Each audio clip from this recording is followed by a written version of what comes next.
Being a Transformers fan, it can kind of be easy to feel like an outcast sometimes. If you don't belong to one of the big two subgroups of fans, that being the people who got into it during G1 and Beast Wars times, or the people who got into it during Bayverse and animated times, it's kind of an anomaly to find somebody whose views on the franchise and experience with it you can actually relate to. And I'm very much one of those people.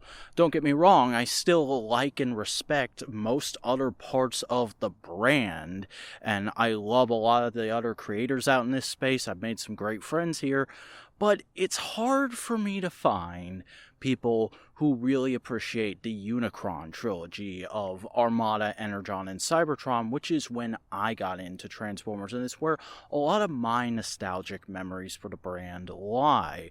And that's also kind of been reinforced by Hasbro for quite a while because, well, since the movies, it's been the movies, the current thing, and G1, and little else.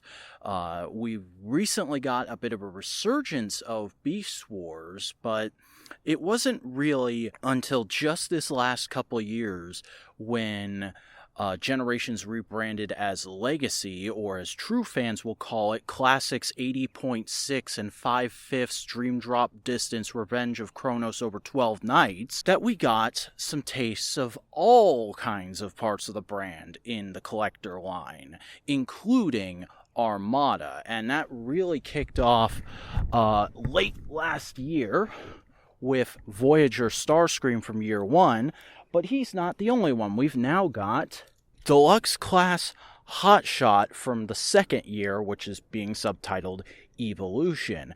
And given that I teased the fact that they were coming in my Studio Series Ironhide video, I figured it might be a fun idea to come on and give my thoughts on them now that I have them in hand, especially because I've owned both the original Hotshot and Starscream and the first new take on this Starscream design, which is going to be kind of hard to hold both of them and the mic at the same time, but we'll make it through. But I owned the original generation Starscream that came out in like 2014, 2015.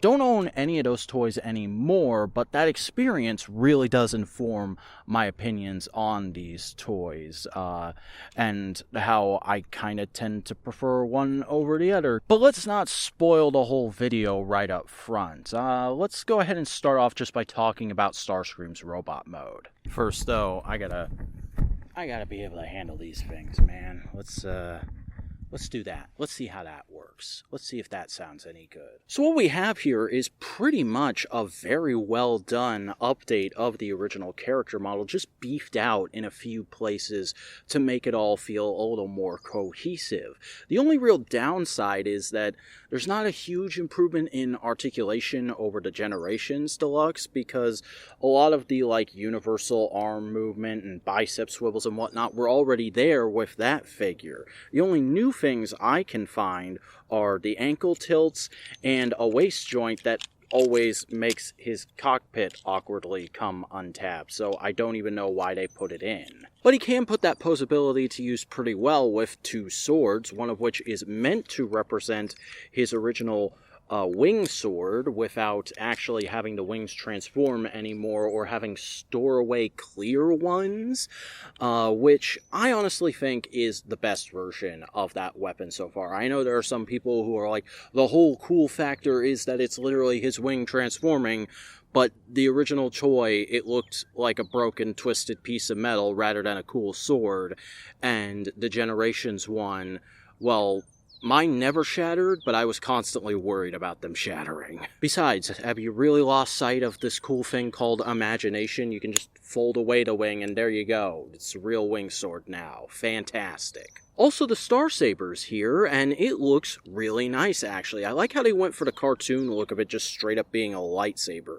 Sure, a full Minicon team would have been great, but he doesn't even come with his own partner Minicon, so I'm not going to ask for the stars and the moon with this guy, and just be happy with the fact that we have two really solid accessories that evoke the spirit of the toy without straight up trying to recreate it and failing. But hey, speaking of minicons, he does have his fold-over cannons, which have a really nice clunky gearing to them, but no actual firing missiles this time around, because we don't do that anymore. It's all about effects parts now, and I can understand that. You gotta keep him in the style of the times, given that he is a modern toy, but man, it just doesn't feel as fun to me. Even if it's only the push-fire ones of the 2015 toys, that would be much better than imaginary blam-ba-blam time. Hotshot's honestly just a lot more exciting for me, as I've never experienced a proper update of this guy. Never got the Universe version, only had the original Armada one, and the original Energon one, and the original Cybertron one. I didn't get Cybertron Defense or that crappy Siege repaint Cybertron Defense either. This is just first modern Armada hotshot, alright? And I mean, come on, this guy just totally rocks the He-Man guy wearing car parts Armada Autobot aesthetic and smooths it all out a little bit more to make it much more appealing. I mean, there's just a much nicer feel to this guy than the original toys kind of doofy, happy-go-lucky determination thing. Do you know what I mean? There's just a touch of swagger to it that was never really there with the original guy, except for like maybe with his walk cycle in the Armada video game. But I never thought I'd get that in plastic form, and it makes it feel so much more complete in a very welcome way. The only real drawback here is that they did sculpt in, but they didn't paint the little circles that are usually like right below his kneecaps. It doesn't ruin the toy for me, but the fact that it's still sculpted there just makes its absence more noticeable in kind of like an OCD, this one small thing is out of place way. So, I don't know. I may hit those with a Sharpie or maybe some actual paint in the coming weeks or months if it keeps annoying me. He can get a bit of a mess in the back, though, as they chose to shove a lot of the kibble around here, which, you know, fair play, the original toy did too, but it wasn't on, like, ball-jointed stems that get crammed up when you're trying to make his legs look cool. Speaking of looking cool, this guy's articulation is fantastic. He has basically every joint you could want, minus the ab crunch that I really thought this was when I saw the initial pics, but turns out, nope, it's just a transformation joint. Silly me. But this guy's also packing some pretty solid firepower to go along with it. He's got his original engine gun, complete with its weirdly off-centered handles. But with Hotshot, with this Hotshot, you know there's one thing you're specifically here for, and that's the Axle Zuka, which, you know, it's present, it's accounted for. It looks nice, but, like, again, no firing missile, just room for effects parts, which would probably be nice if I had a bunch of Transformers effects parts and, like, had gone crazy buying Siege Battle Masters, but, you know, I didn't, so it's just kinda here. Oh well, at least the visor's really cool. I like it that they updated it to be translucent plastic. Personally, though, I think I'm just going to keep him posed on my shelf with the Starsaber and the engine gun at the ready. Because, I mean, does Starscream really need two swords? He's already the emo guy with two giant shoulder cannons who turns into a cool jet plane and has, like, a tragic redemption story. He doesn't need two swords to make him cool. He's already got the cool points built up. And, hey, speaking of cool points and turning into planes, aren't these Transformers?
So yeah, transformation with these guys is fairly solid. It gets a bit fiddly with Starscream's legs, and I don't know if I care for how tight some of the snaps on Hotshot are, but overall I do enjoy doing it. I mean, Starscream is basically just a more cleaned up version of the original toy's transformation, whereas Hotshot redistributes the parts a lot more evenly across the robot mode and doesn't quite rely on as many flaps. It's a lot more compression and foldy, and I think actually makes for a little bit of a nicer looking vehicle mode. I mean, this is just kind of general sports car, go fast, look cool to kids bill here, but it does do all those things, and I love how well all the yellows play together, especially with the crystal clear blue plastic windows.